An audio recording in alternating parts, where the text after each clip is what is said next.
Welcome to the American Intelligence Media. My name is Douglas Gabriel, a.k.a. Thomas Paine in the Ass of the Globalists, and my guest today is Michael McKibben. Welcome to the show, Michael. Hi, Douglas. Nice to talk to you again. 2 days in a row. This could only be happening because of your blockbuster report showing that Hillary has the digital keys to everything. And this has stirred people up really bad. There were some technical questions. I'm not sure they're really by people who know what they're talking about, but we're going to clear those up today. But we're going to go back and we're going to recap. And we're not going to let up on this because, once we found out about Serco, what happened? Serco is being sued and may close completely. What happened to when we looked into Cambridge Analytica? We found out about its mother company, Strategic Communications Laboratory, and now they're closing. When we found out about the Privy Council and their connection to Optech, which is the software, Lord Malik Brown and the Optech software that runs every single voting machine in America, we get to hear people now clamoring for paper ballots. So they heard about what you have discovered with great detail, and now, because nobody messes with you and your researchers, you came back with 100 times more details than you had before, just to make sure people understand that this isn't some wacky theory. As a matter of fact, I'm going to point out that in the years that we've been doing this, you correct me, Michael, but because Americans for Innovation, and Leader Technologies, and the Center for Social Justice, and all these different groups and all these groups that connect to us, and we know ourselves, Aim for Truth, and I'll stand firmly on this. We haven't made any mistakes. And the tiny, tiny mistake, the only mistake we have been called on, you called me on once, I believe. And I had to, actually twice, I had to correct it because I didn't use an exact enough detail with you. So, come on, folks. You find that what we're telling you is not true? Please send in the evidence to show otherwise, because you just riled up our researchers. And now, whether you like it or not, you're going to get hit with, 2,000 or 3,000 different conflicts of interest that should have been claimed for Entrust. Someone wants to say that these aren't the real keys, that we don't know the difference between a Microsoft key or an encryption key. You are incorrect. You're talking to Michael McKibben, the man who invented the internet, the scalability for social networking and everything else. No, that was Al Gore. Yeah, I thought he was on your team. Oh, Al wasn't on your team? I was actually asked that at the Facebook trial. The Facebook attorney actually asked me if I had invented the internet. And you said no. Al Gore invented the internet? My co-inventor said no, Al Gore did, so that got a laugh. Look, the proof is in the pudding. Al Gore invented the internet because he also invented global warming. So Al Gore invents things that affect the entire globe and the sun and our solar system and the universe. Thank you, Al Gore. Now, let's go back. Hillary, from the early 90s, worked with John Podesta, Comey, Mueller, Stephen Crocker, James Chandler, Bill and Hillary, the Wild Bill Hillary, the show. They're the Bonnie and Clyde of the digital age, because she is an infringement lawyer who worked out of Little Rock, Arkansas, Rose Law Firm, and the person who now basically controls Entrust worked there for 20 years, Jerry C. Jones. Did I get that right? Not Jerry. Yeah. Is it Jerry or James? Jerry C. Jones. Jerry C. Jones, a good friend of Hillary's. Through Rose Law Firm. A 19-year partner at Rose Law Firm. Oh, yeah. And right there, Rose Law Firm, because Hillary's dad said, "You're a girl. You're not going to make a good mobster. I want you to become a patent attorney, an infringement patent attorney, so that all you do is steal patents, because that's where the money is." That's what he told his daughter. That's why she is where she's at. She was there from the beginning. And she started to steal a couple really cool patents, the QRS-11, which is it's a remote autopilot control device for all planes, but it's also now in everything that moves, basically. The QRS-11, now up to the QRS-14.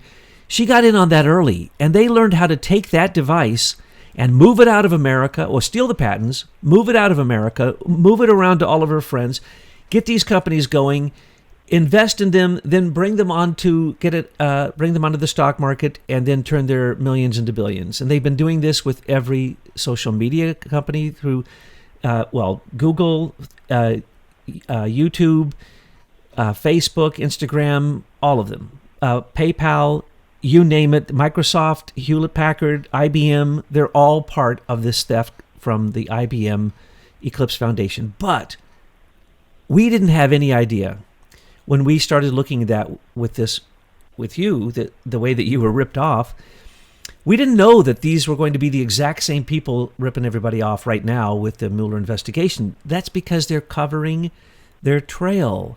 And this is the trail that you have uncovered. And now, as we revealed that it goes all the way to Britain, because it's Serco that controls the patent office, and Serco is a British company, essentially, we also now found out that the keys, and these are not normal keys, folks. You've never heard of these. Even if you're high-tech people, you probably never, ever thought this through. And if you did, you're not going to be complaining about Michael's explanation. But a company in Canada, as always, starts off as a pseudo-government-funded monopoly. Of course, if it's Canada, that's Britain. And what do? They start controlling the public key infrastructure, which means that when the internet started to be scalable because of Leader Technologies' inventions and their trade secrets that were stolen by James Chandler III and the IBM Eclipse Foundation, this Canadian company, Nortel, again, it just they do this again and again. We've traced this through all these different companies. They start off with what were monopoly companies, and then they hand them over. They move them into America, create an American version of it, and then it's bought up by a shill company. And in this case, Entrust is nothing more than an asset management. Entrust was sold to an asset management company ran by Orlando Bravo, but the company is called Thoma Bravo. So yes, folks, there's a company. An asset management company collects taxes on every single company that wants to do any business on the internet, or even if your internet service provider has to pay for you. So when you pay your internet service provider, whoever you use, you're paying a tax, and you're paying that to a company called Entrust that has moved it through a fake asset management company. And who do you think knew this from the beginning, set this up, and set up a patent that would absorb all of these things underneath the construct of the Federal Bridge Certification Authority? A fake little committee in Washington, a pathetic little group, who are the IT directors for the cabinet members. I doubt that they even know that they give out a charter to a company called Entrust, and at first it was Nortel, to control every single connection that anyone makes on the internet and tax it. And the way they're taxing it is because they basically preach fear. You're not going to be able to have a trusted source that you can connect to unless you move through this system. So there's one group in the middle, and they say they're federal. They're federal for about a half a second. And they say they have the keys, and they're not your normal crypto keys. And they say they're a bridge. They're a bridge from the internet, which people say, everyone says no one owns. But then why is one company charging taxes on it? And the internet is owned, and we've explained that before. They're a bridge right into their pockets. That's what I was going towards. They have a thing called a ramp and a bridge, and it goes right into their pocket. And then they're an authority. Who gives them that authority? A group of tech people who are fresh out of college who don't even know they have that authority? That's what's going on. That's why Hillary can not only surveil every single one of these companies, 100 or so of them, but every nodule, and when we pointed out the Richard C. Walker Internet of Things patent, what we were really pointing out is that they needed to have a system that could remotely control everything. And now we found it. We couldn't find the center. Now we found it. It's Entrust, and it's as I've explained. But now people want to challenge this. Get ready, folks, because Michael McKibben is going to explain to you how this works. Now, for some of you, it's going to go over your head like mine, but we need to make sure that you understand that nothing that we or Americans for Innovation or Leader Technology is ever going to tell you is going to be questionable. We don't say it until we know that it's absolutely true. So, Michael, can you explain this key system to people?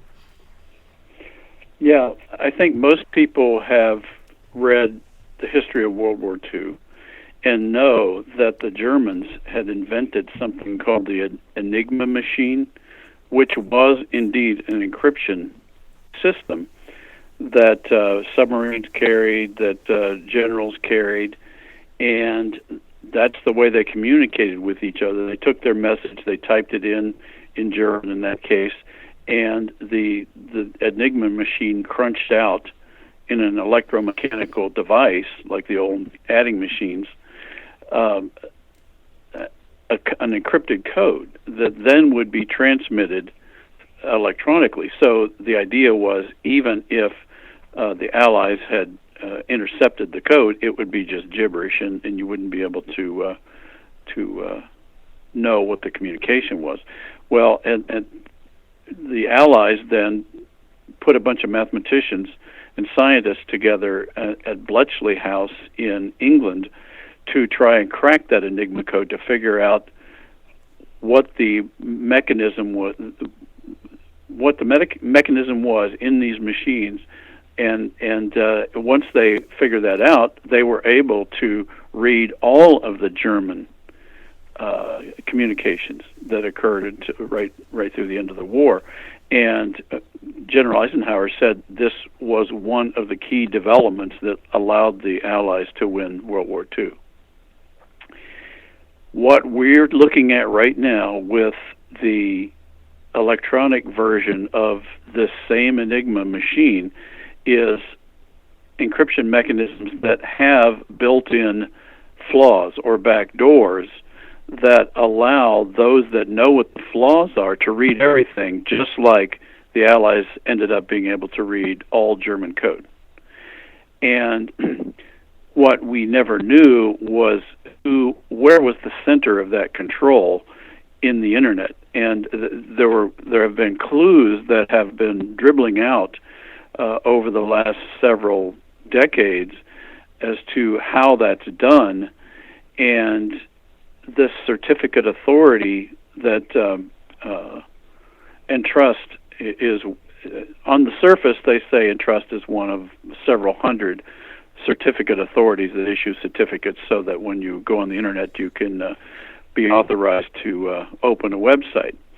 The fact is different. The fact is, if you look at their charts and look at their embedded relationships, how they appoint these master certificate authority providers, they can sublicense it to others, and they've got these circular loops of relationships. So at the bottom level, those companies are all licensed from a few certificate authorities, and it appears very clearly that Entrust is one of the key, if not the key, providers of all of the certificate authorities, even if the one you are using in your particular internet service provider is not that name. It's very likely that all roads lead back to Entrust. And that's one thing. So Entrust has been authorized to be owned by private companies. And so when we started, our researchers actually started finding that all these pointers were pointing back to a group of people. And so we had researchers who were digging through the Securities and Exchange Commission reports for Entrust, and lo and behold, we discovered that Hillary Clinton's 19-year law partner at the Rose Law Firm was slipped in as a Class 1 director in late 2003, which was within a month of Zuckerberg hacking the house sites at Harvard, and was within weeks of them getting the final debugs that we had created on our invention of social networking, that then became Facebook and MySpace, not MySpace, but Facebook, Google, Yahoo. All of the social platforms emerged within months of that event. And that happens to be the actual time when Hillary's law partner from the Rose Law Firm became a secret director of Entrust. So what we see here is that the keys to the Enigma machine were entrusted to this company called Entrust, that behind the scenes was clearly led by Hillary Clinton. And the proof is there. And prior to Jerry C. Jones, it was Wesley Clark. Now, you can understand how one of the top generals in the country, here in America, was in charge of something that had to do with what you could call, they call it public key infrastructures, but they're still crypto codes. They're still encryption codes. And those particular companies have those codes. And to be able to communicate with other companies or to be able to communicate between nodes, you have to have their encryption codes. So once you are the main company... Can I stop you there? Yes, please. I was actually rebuilding AT&T's email system in the mid-90s when this public key infrastructure architecture was proposed on the market, and now we know that it was at the very same time that the Highlands Forum was being formed in Washington. And the public key infrastructure means that for any item to be encrypted, you grab, if I want to send you a message encrypted, I go look up your public key. So our public keys are all published and anybody can get to them, but that's only half of the key. And then each person then creates a private key, which ostensibly is only available on their computer. And so the software you use then takes the two keys and essentially merges them together, and then that's the key that's used to encrypt your particular communication. So the idea is that because nobody has your private key besides you, that that the system is secure. But as soon as a keylogger or many ways that somebody can pick up your private key, as soon as somebody's got your private key, then all your communication is unencryptable, because you then have both keys. You have the public key, which everybody can get, and the private key, which is probably stolen. And then you have... That's just one level. That's just one level of this story, by the way. And that's what most people are confused about, because it's not just about this certificate authority that we're talking about. The NSA also created a key, a special key that they have forced all vendors on the planet to put in their software, hardware, and firmware, called the dual ECDRBG algorithm. And that stands for Dual Elliptical Curve Deterministic Random Bit Generator.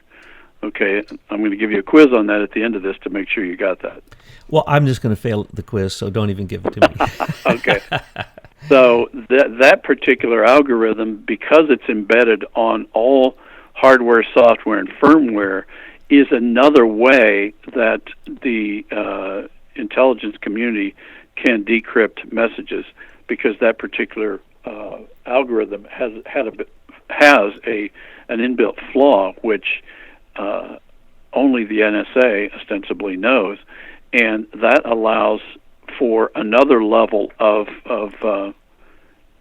insecurity to be built into all devices, so that you don't really even need to know the public key infrastructure at that point. You can just hack in through this dual ECDRBG algorithm.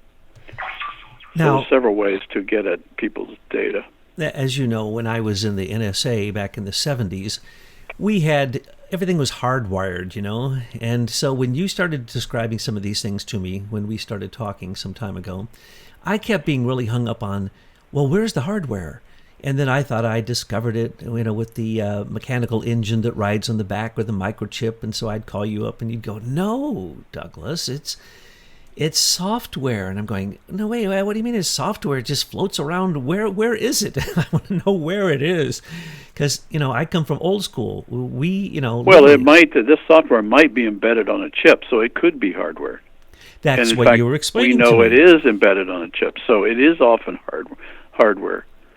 And we now know that these people hired ex-Soviet scientists and mathematicians into a company called Eurotech Limited, and brought them to Italy, where they used them to help IBM, Microsoft, Cisco build these encryption systems into the back ends of the hardware and the embedded systems that we use today.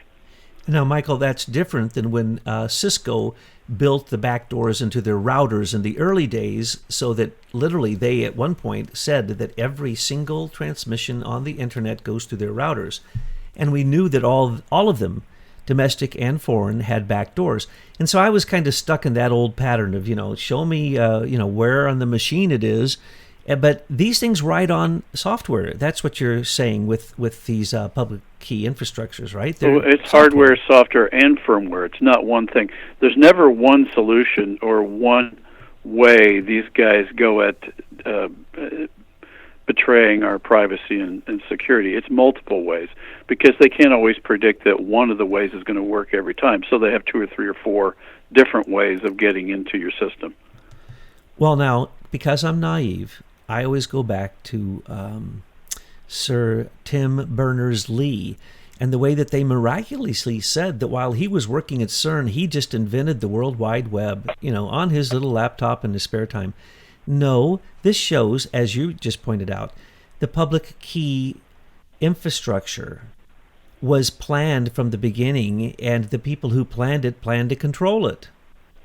Right. That's true. And so I happen to know that from firsthand knowledge, because once we hired Professor Chandler as our patent attorney, he actually invited me to attend the 3rd encryption conference that Professor Chandler had, where I met a lot of these people who were creating this standard. So I know what I'm talking about.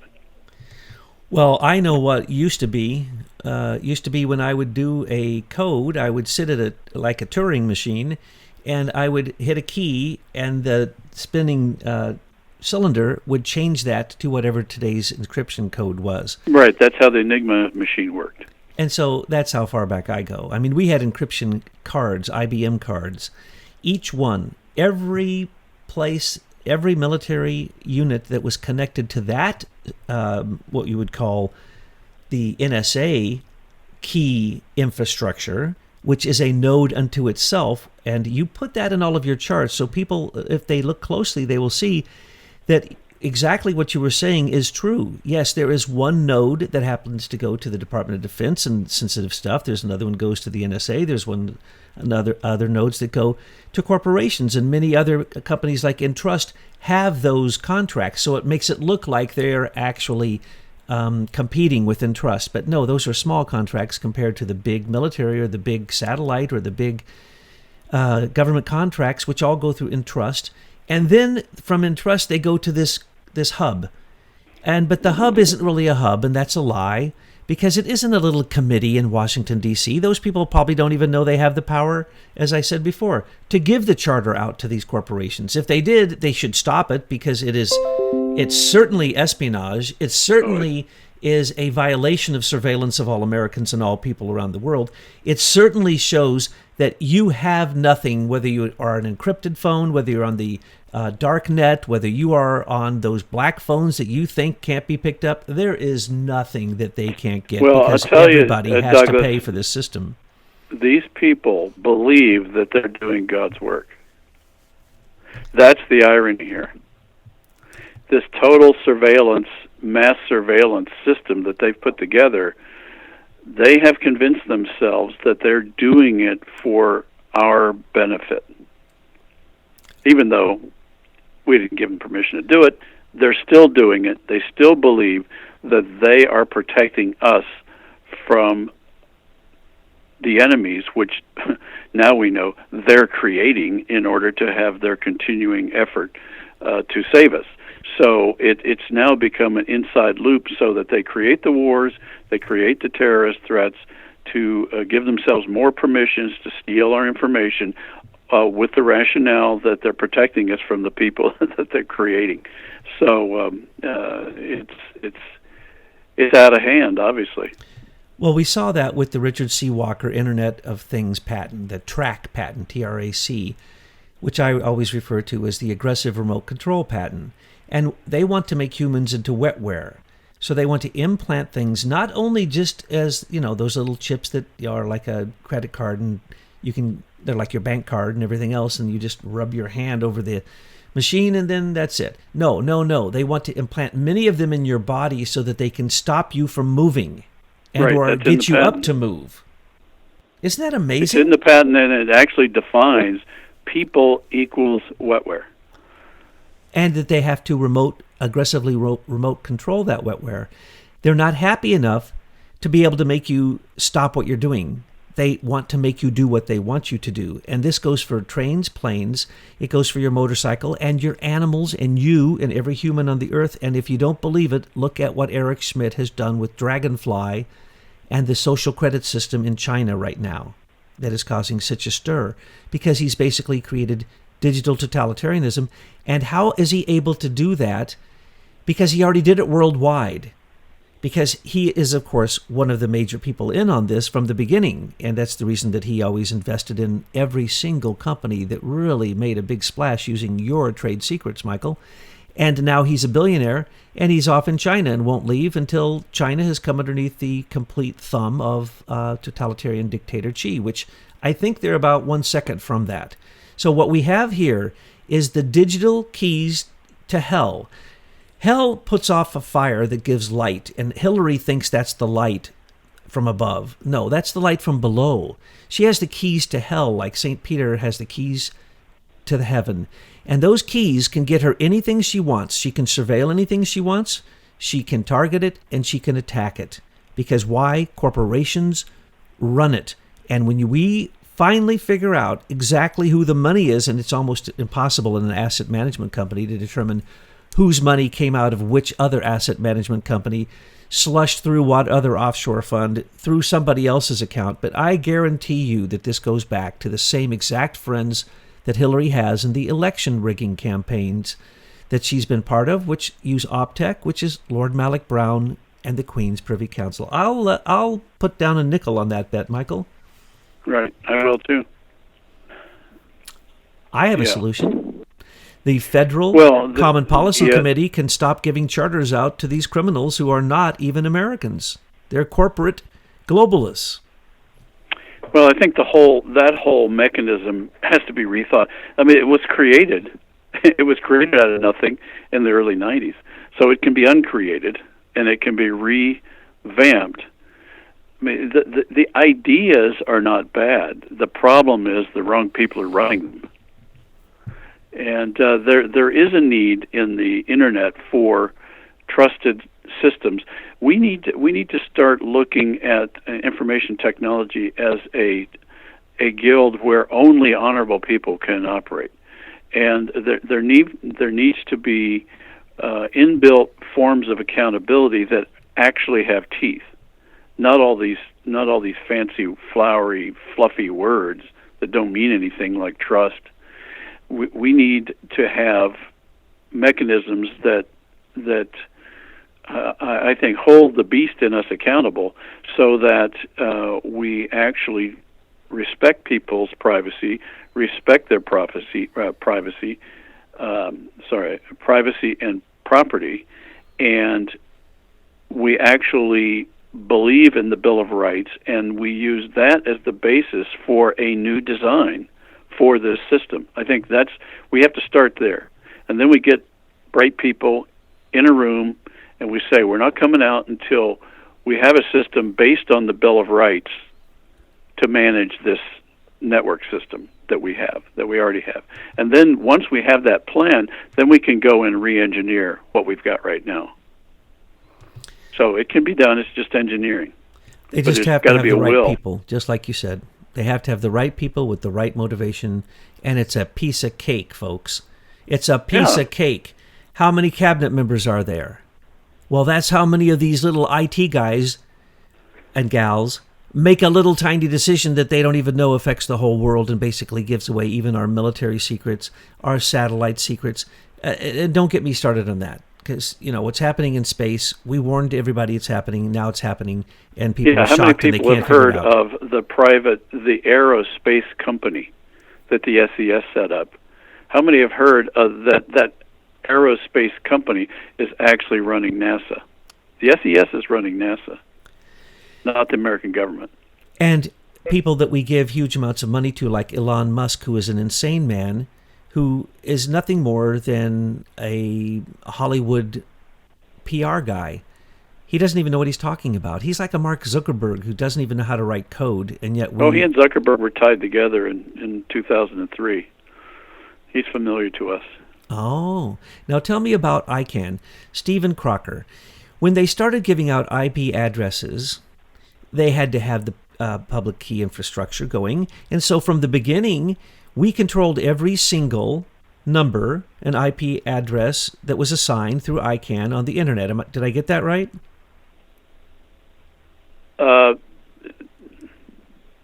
ICANN manages the DNS numbers, the domain name numbers in the internet. It's related but separate from the certificate authorities. So, but what I'm saying is they were set up, and we knew Stephen Crocker was in charge of it.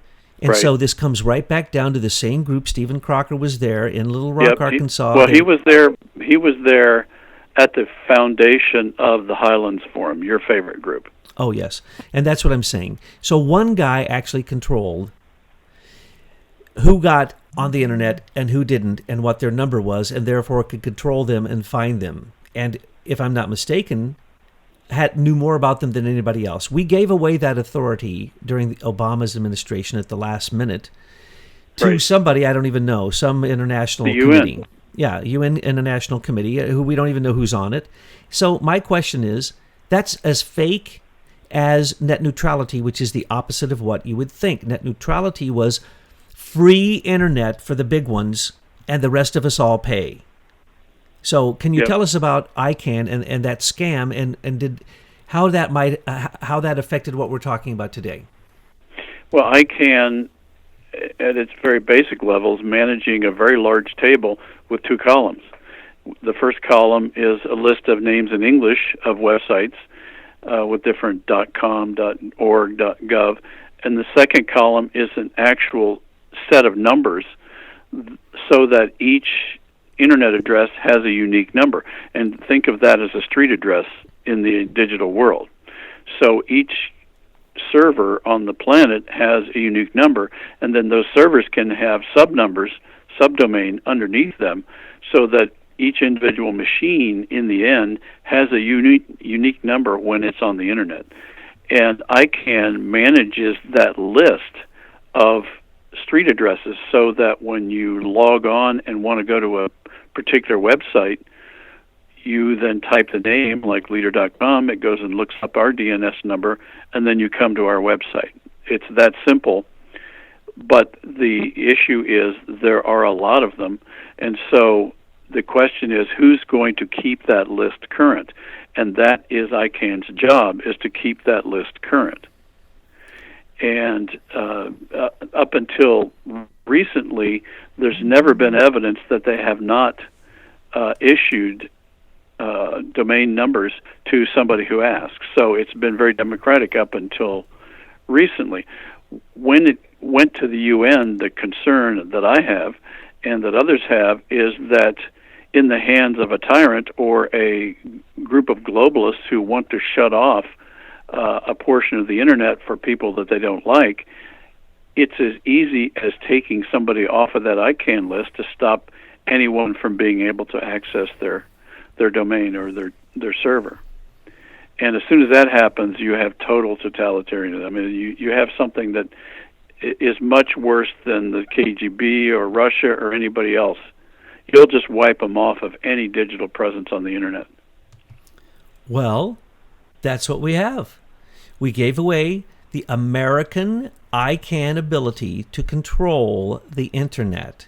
Because, as you say, this is like a clearinghouse, and if it isn't current, and if ICANN wants to go in there and randomly generate new numbers for everybody that no one can recognize, then the internet doesn't work. So to say that no one runs the internet is a lie. To say that no one sanctions these sites is a lie. To say no one can control them is a lie. We keep pointing this out. In every totalitarian nation, anytime they want, they close down anything they want. Social networking, internet, Google, whatever. They simply target it, close it down. How do they do that? because the systems are there, and it is a Well, lie. that's right. That's why when I hear descriptions of Bitcoin that it's totally democratic and you don't know it's self-governing, that's so laughable, because in the end those Bitcoins are running on a domain name somewhere, and that domain is listed on ICANN. And so if you want to stop that whole bank of Bitcoins, you just turn off that server. You don't have to turn it off. You just have to delist it from the ICANN list that's propagated on the internet. I can't remember what the number is now, but like every few minutes now, these servers are updated. Well, we see this happening in China, that Muslims have been targeted, and 1 million of them have been arrested. Half of them have died either in the internment camp or immediately thereafter. And who did that? That would be Eric Schmidt and his targeting and facial recognition, as well as using all kinds of digital credit and, don't forget, debit systems. They can give you the credit and they can take it away. They can say to you, we don't like what you did. You went on to WhatsApp. We're going to put you in jail. That's what's going on in China, and it's coming here, folks. Coming through the Atlantic Council and George Soros' donation to Facebook. It's coming through Eric Schmidt's donation to Google, through what is called the Digital News Initiative. So we've told you who these people are. We've told you what they're doing, and then people wonder if we're making something up or there's a conspiracy here. Here's the conspiracy that is the truth, and that's that DARPA and In-Q-Tel and the Highlands Forum developed, created, funded the internet, and have always owned the internet. And even the search engines used by Google were a previous DARPA project called Memex. So when we're talking about the internet, we're talking about U.S. taxpayer dollars. We're talking about a weaponized military device that has gotten out of control.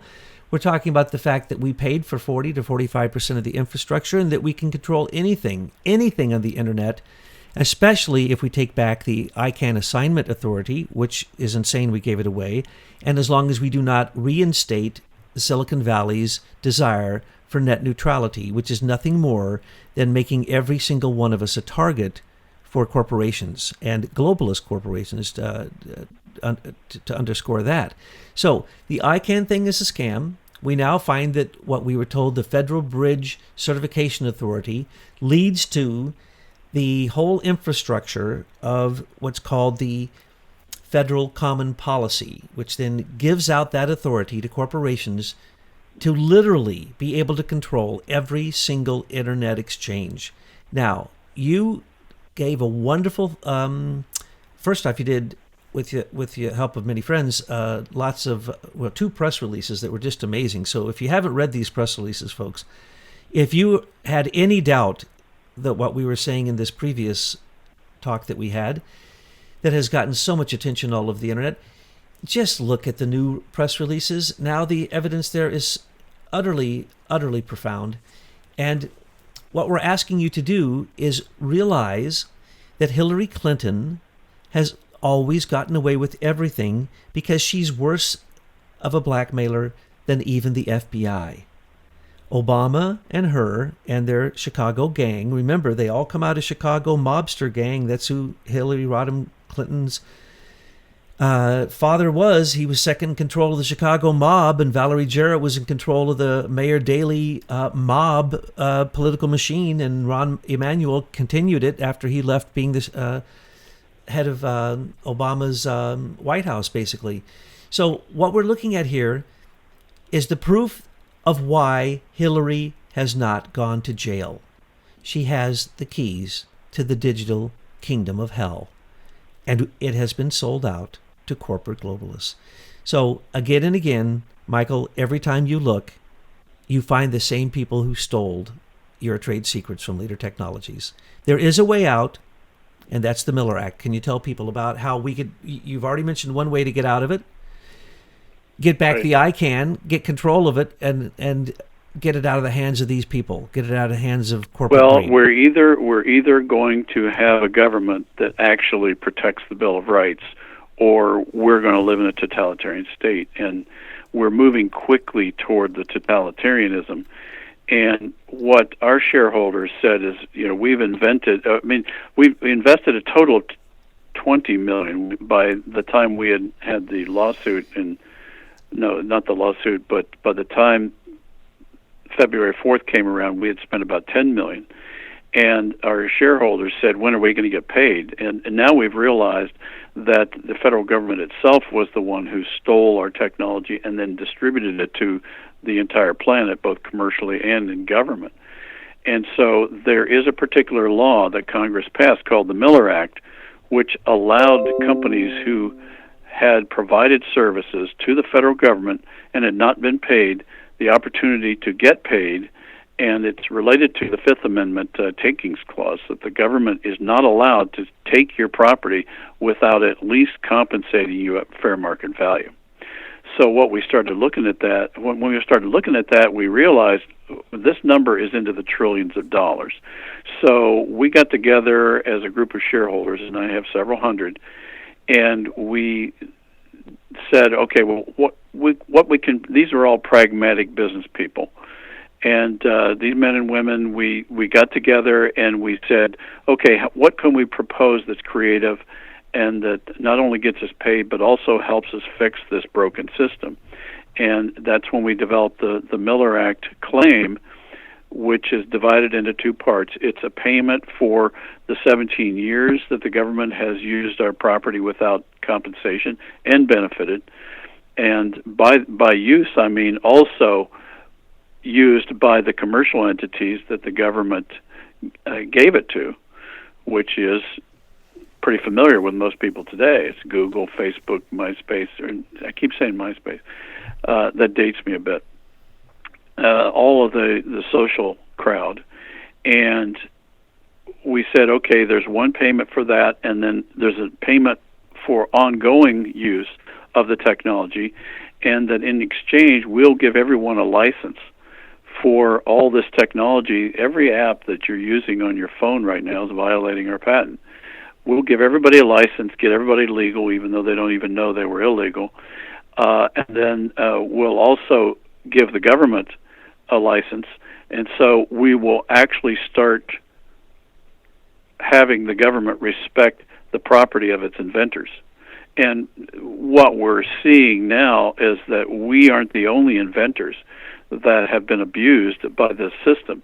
There are many inventors in many fields that have had their property stolen, and what we've got to do is create a new economy based on respect for the Bill of Rights. And that's really what the Miller Act notice is intended to do, not only for our shareholders and what's owed us, but to also be a pattern for how other inventors who have been cheated by our rogue government can be compensated and made whole. All that cash obviously is going to create all kinds of opportunities for new kind of creativity. In our case, what we're willing to do, I'm willing to do, is turn that cash back into helping our country build a new free press that's not beholden to these banking interests who have hijacked our fourth estate. Well, the time has come. Trump has mentioned the word that we have said. As soon as he mentions it, the end has come for Silicon Valley, and that word is antitrust. The Federal Trade Commission is considering, and some say has already started to move against Google and Facebook with antitrust, racketeering, basically monopoly charges. And it's obvious. Other countries have already brought these charges and levied sanctions against them, and they've paid them. But America hasn't, because this is where it was born. So the word has come, antitrust, and this is what happened, and this is the way to take it down. And if Jeff Bezos and Amazon were thrown into it, and all the other online buying services, because they all were part and parcel of stealing your trade secrets, if they were told to simply pay the licensing fees for everything from your invention and your multiple inventions down, as you've explained to me, I don't know if I understand it correctly, that with a patent, that the people who come and build on your patent, you give them a license to use it, and that's fine. So if they all had to pay a license, correct me if I'm wrong, Wouldn't they all go bankrupt overnight if they had to pay you what they owe you? Oh, I don't know about their individual finances, but I do know that there are fairly customary royalty fees that are associated with the licensing of patents. And if you combine, probably the answer is if you combined what they owe us, and what they owe with other inventors whom they've stolen from, pretty soon that number is going to get to the point where their economy falters, because as we know, their revenue is not based on any real numbers. We know it's based on largely money laundering coming in from overseas. So I'm sure the answer is yes. It wouldn't. It would fold, but I don't know. I don't know for a fact. That's a company-specific answer. Yes, and you're an engineer and you don't speculate. I speculate. That's my job. No, not really. Okay, I don't like to ahead. speculate unless I can. But I would speculate that it'd close them all down. If the government simply paid you, Leader Technologies, and your shareholders, I don't care what the check was, then someone would say to him, well, but Mr. President, then that would mean that these other companies are a bunch of racketeering antitrust monopolists. And he would say, yeah, look into that, would you? And then at the point that they decided that it was true, which they would because the evidence is all there, then they would owe they'd owe some fees, and it would make the sanctions that Europe put upon FANG, particularly Facebook and Google, or as they did with Facebook in Australia or in other countries, or for the tax evasion. As we know, Jeff Bezos is just, I think it was last year, he began to start making money. That's the reason he basically runs a torturous company where his employees are basically slaves, because he's just barely making any money. He may seem to be the richest man in the world, but that isn't true. He's propped up by government subsidies. He's propped up by the U.S. Post Office basically paying a huge amount of his postal fees for him just so that his company can thrive. No, if they had to pay taxes, if they had to pay your license, if they had to pay the sanctions and the lawyer fees for all that they would have to go through, they would all go probably bankrupt. Well, here's a real number. I haven't looked it up in the last few months, but the number, the total value of social networking related telecommunications, the total market capitalization number that is regularly published on Wall Street is around $4+ trillion. Mm-hmm. So what we do know for a fact is all of that technology is using our invention. So you can go whichever way you want from there. So if 100% of a company's revenue is based on stolen property, what should happen to that company? I think the answer is obvious, but I'm not going to answer it because it's it's a company specific answer. And think what those major tech companies would owe the people who have stock in their company. And remember that 1/3 of the central banks in America, and now I understand a huge amount of central banks from other countries, all have their money in those fake Silicon Valley companies. So what happens? Oh, you should have seen the flow of cash coming in from all over the planet. I mean, Wall Street Journal issued this huge spreadsheet, which a number of sites now publish, showing the feeding frenzy of mutual funds and private companies and private investors from all over the planet that invested in the Facebook IPO. Clearly, everyone got the memo except us average people that Facebook was an inside job. And so everybody made out like bandits, including many of our federal judges, many of our politicians, and the word was out, get in on this deal because you're all going to be made quite wealthy out of this. That's why we never saw justice, because we were screwed before we even went to court. And now they were planning that fake. They were planning that fake IPO for many years, and they had made a lot of promises, and they had to keep them. And now they're selling their stocks, those big owners, and they're getting out as quick as they can on their own stocks. But there's ways around this, folks. It's very, very simple. We've explained it before. All he has to do, Mr. Trump, President Trump, is do what he's doing. Put sanctions on these companies, freeze their assets, and then manipulate the central banks and just basically freeze the assets of the central banks, because it was basically illegal what they're doing. There is no provision that a central bank can invest in stocks. We've tried to keep the bankers out of being brokers, but now the central bankers have become brokers. So if he seizes the assets, and then he seizes this, which includes 1/3 of the assets of the central banks of America are in stocks. He takes the other assets and he backs up the 401ks of Americans that are in these stocks on the stock market, and he makes sure to pay them out. And he lets those companies falter and fall. And at the same time, because of their corruption, the U.S. Federal Reserve, we default on that and let them go bankrupt. We don't have to pay that debt. They are a corporation, and they are simply lying and cheating with what they're doing with these fake tech companies. They're putting the entire world upon the back of these fake tech companies. These tech companies do not make money. It is a lie. It is an absolute lie. They only exist now because of literally military contracts at this point. So I forgot to mention that. Facebook, Amazon can't exist without the military contracts.